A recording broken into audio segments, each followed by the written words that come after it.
All right, as far as the injuries go, really the Felix had hurt his hand at the end, but continued to play.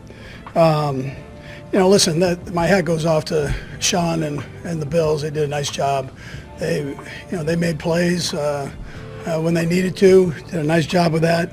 It's a great game to learn from for some of our young guys. Two good teams play each other. The margin between winning and losing is small, man, and so. And that starts with me. We can all learn from it and take something out of this and make us better down the road here. So we'll do that. It was good. I would tell you it was good to see our kicker kick. He had an opportunity here. Spencer did a nice job with the chances that he had. It was a nice pick by Connor on the interception. And Worthy and Noah had good days. Worthy will learn from the one on the sideline. We've got to take a peek at it on tape to see exactly what happened, but we were close on that one on the deep ball. So, and then Nazi led our team again with tackles. Time's yours.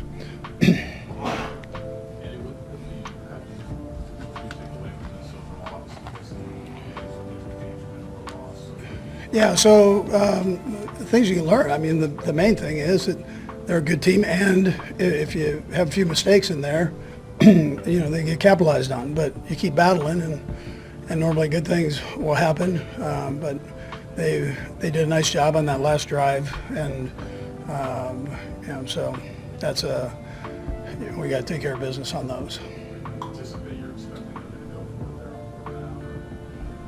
Yeah, I figured they probably would. Yeah. Andy, Josh Allen's touchdown run, how much of that is just Josh Allen? How much of that is tackle?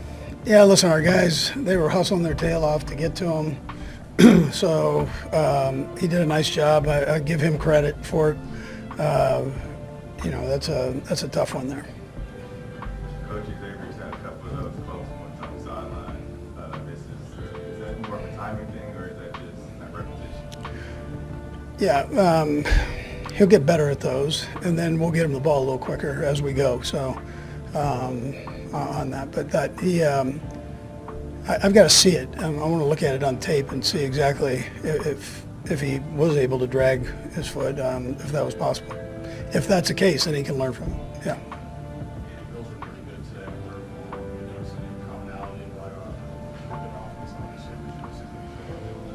Yeah, they did a nice job with protection most of the time, and when they didn't, he moved around and made some nice throws.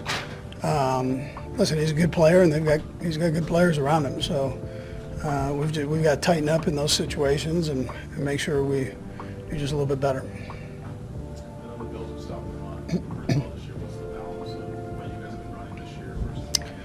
Yeah, sure.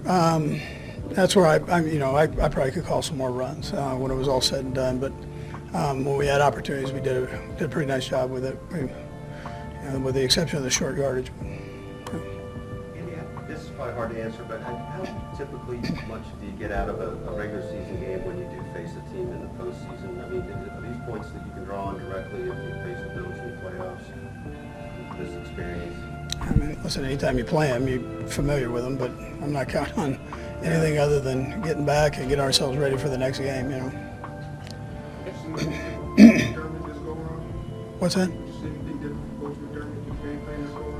No, he did a nice job, though. Yeah. Okay. Oh, what you got?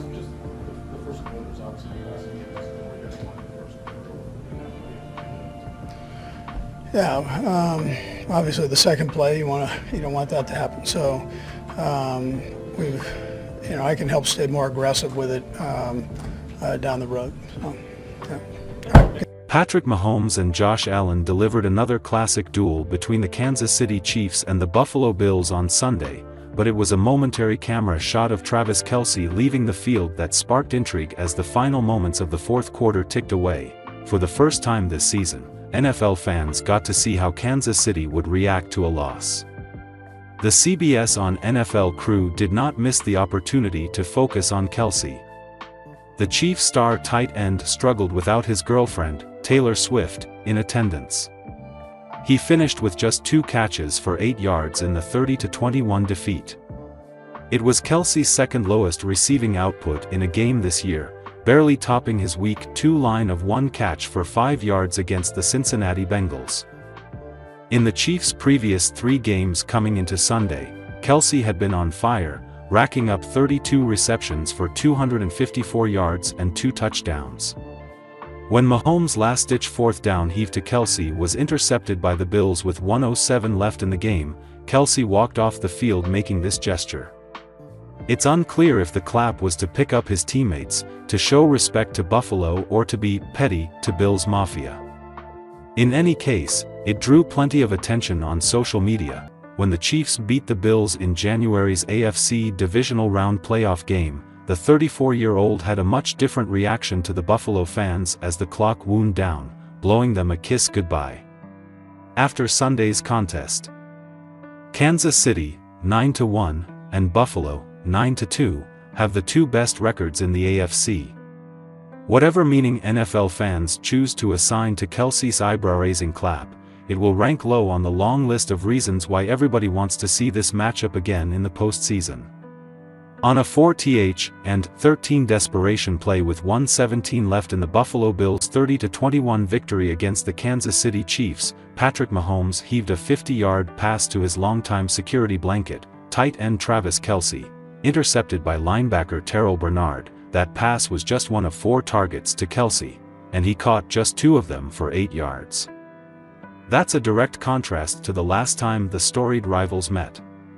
In last year's divisional playoff game won by the Chiefs, 27-24, Kelce was a huge factor, catching 5 passes for 75 yards and 2 touchdowns.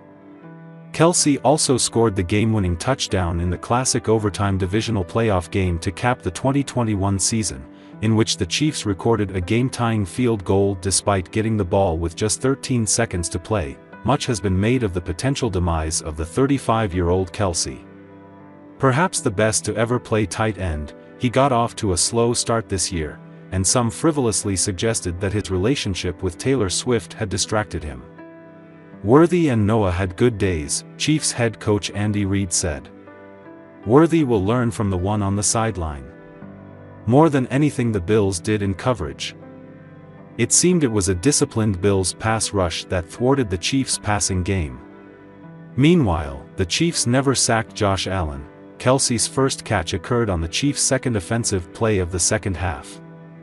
It went for 2 yards. Ultimately, his output still exceeded his Week 2 performance when he caught just 1 pass for 5 yards against the Cincinnati Bengals, since the Chiefs traded away Alex Smith, and Mahomes became the unquestioned starting quarterback. That was the lowest receiving yardage total ever for Kelce. The 9-time Pro Bowler, though, will be a first-ballot Hall of Famer and has more consecutive 1,000-yard receiving seasons, 7, than any tight end in NFL history. That's why the Chiefs rewarded him with a restructured contract in August that added 2 years and $34.25 million to the 2 years remaining on his old deal. He now has $17 million in fully guaranteed money in 2024 and is signed through 2027 when he'll be 38.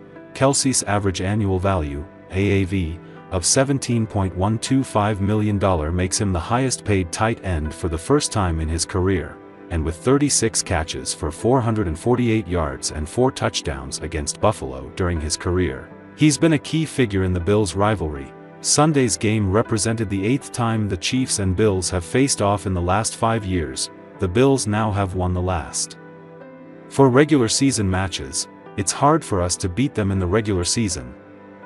Chiefs defensive lineman Chris Jones lamented during the week, but the Chiefs have won the more important postseason contests. In the Mahomes-Allen era, Kansas City is 3-0 against the Bills in the playoffs, and with the Chiefs at 9-1 and the Bills at 9-2, a 4th installment could very well ensue in January. That's a really good football team, Mahomes said, that we'll probably see again. Life comes at you fast in the NFL, unless your franchise is the Kansas City Chiefs. It took the back-to-back Super Bowl champions over 300 days to finally drop a game, serving as a testament to one of the sport's more impressive regular season and playoff winning streaks in the past handful of years. While an individual loss won't alter the entire season for 9-1 Kansas City, the context of it does at least raise an eyebrow. Down its starting running back and multiple key wide receivers, the Chiefs' offense couldn't quite hang with that of the Buffalo Bills. On the defensive side of the ball, Steve Spagnuolo's unit broke after bending in recent weeks. Still, though, it's important to remember that the champs didn't play to their ceiling. That's what quarterback Patrick Mahomes is taking away from Week 11. Kansas City's quest for a perfect season is now over, but Andy Reid's team has bigger things in mind. Yeah, you can use it as fuel, Mahomes said. I mean, like I said, that's a good football team. So nothing to hang your head on losing to them. We feel like we can play better, so we'll get back to work and try to use this as a spark so we can be a better football team in the end. The undefeated thing was cool, but that's not our ultimate goal, so we'll keep building towards that. Does this loss compare at all to the last outing the Chiefs dropped? Mahomes doesn't draw many parallels to 2023's Christmas Day embarrassment, yes, that far back, at the hands of the Las Vegas Raiders. The only thing he hopes this game has in common with that is how the season will end, not in that sense, Mahomes said. You hope you have the same result to end it, I'll say that. But at the end of the day, that's a really good football team. It's going to take your best football to beat great football teams, and we didn't play our best football today and they went out and beat us. That's just how it rolls in the NFL. All the respect to them. That's going to be a good football team that we'll probably see again. The spark Mahomes mentioned is something the offense seemed to have for a handful of weeks. Even down receivers Marquise Hollywood Brown and Rashee Rice, the Chiefs had scored between 26 and 30 points in 4 games in a row from weeks 5 to 9. Last weekend, however, saw the team take a step back and put up a mere 16-point effort against the Denver Broncos and need a game-saving blocked field goal to stay undefeated. Many assumed that reintroducing Juju Smith-Schuster on offense would help on Sunday, yet things were somewhat stagnant at times. Tight end Noah Gray, who downplayed his 2-touchdown performance in the loss, also embraces the future-focused mentality. Yeah, I don't think we ever put too much stress on that whole aspect, Gray said. We just take it game by game. Buffalo played a tremendous game, tremendous team, but we're really looking forward to next week. We're just going to come back out to practice, be the best possible team that we can in practice, learn from it, look at the film and move forward, listen to our coaches, play as a team and ultimately be better for it down the road. Luckily for Kansas City, the next 2 weeks provide favorable matchups. Week 12's opponent, the Carolina Panthers, entered Sunday as the league's worst-scoring defense and its third worst when it comes to yardage. The following Friday, it's a rematch against a 2-8 Raiders squad that has surrendered more points than all but 2 teams. The opportunity for an uptick in efficiency will be there. It all comes down to whether Sunday was a spark or will lead to more of the same. Worthy recorded 4 receptions, tying a career high, for 61 yards and a touchdown, also adding 7 rushing yards, all coming in the first quarter. The Chiefs' offensive coaching staff was using him creatively, lining him up in the backfield and putting him in motion before the snap. Then, early in the second quarter, Worthy broke wide open and caught a pass down the sideline, but it was ruled incomplete as he was unable to get both feet in bounds. Quarterback Patrick Mahomes took most of the blame for the miscue, appearing to have thrown the ball too close to the sideline, leading Worthy out of bounds. Mahomes was asked after the game if there's a timing issue between himself and Worthy. I mean, it's probably just me just throwing it more in bounds to the guy, Worthy, that's wide open for a touchdown, Mahomes said. So, if I throw it in bounds, it's a walk-in touchdown. I have to be better there. That makes for the second time in as many weeks that Mahomes has missed Worthy on a deep pass that would have gone for an easy touchdown. The Chiefs were able to survive that mistake last week in a win over the Denver Broncos, but weren't so lucky this time around. Mahomes also went on to say that he hopes they can keep Worthy more involved throughout an entire game in the future. The 1972 Miami Dolphins are celebrating, as yet another undefeated team suffered a loss before the Super Bowl. The Kansas City Chiefs were 9-0 entering Week 11,